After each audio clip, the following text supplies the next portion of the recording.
आमदार केळकर यांच्या जनसेवकाचा जनसंवाद उपक्रमाची ख्याती दूरवर. ठाण्याचे आमदार संजय केळकर यांच्या जनसेवकाचा जनसंवाद या उपक्रमाला नागरिकांचा उदंड प्रतिसाद मिळत आहे. शुक्रवारी या उपक्रमाअंतर्गत शेकडो नागरिकांनी आमदार केळकर यांची खोपट कार्यालयात भेट घेतली. यावेळी तक्रारीची 80 निवेदने प्राप्त झाली. महापालिका संबंधित बेकायदेशीर मसाला मार्केट, अतिक्रमणे, अनधिकृत बांधकामे, नोकरी मिळण्याबाबत, हॉस्पिटल विषय, थकीत पगार मिळण्याबाबत, घरांचे विषय, नाला विषय, व्यावसायिकरित्या जागा उपलब्ध करून देण्याबाबत अशा विविध विषयांतील निवेदने आमदार केळकर यांना देण्यात आली.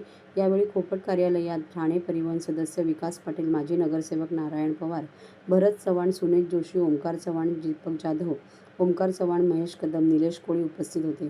आमदार केळकर यांच्या जनसेवकाचा जनसंवाद या उपक्रमाची ख्याती दूरवर पसरत असून या जनसंवाद उपक्रमात येणाऱ्या प्रत्येक नागरिकांचा आमदार केळकर यांच्याविषयी विश्वास दृढ होत चालला आहे.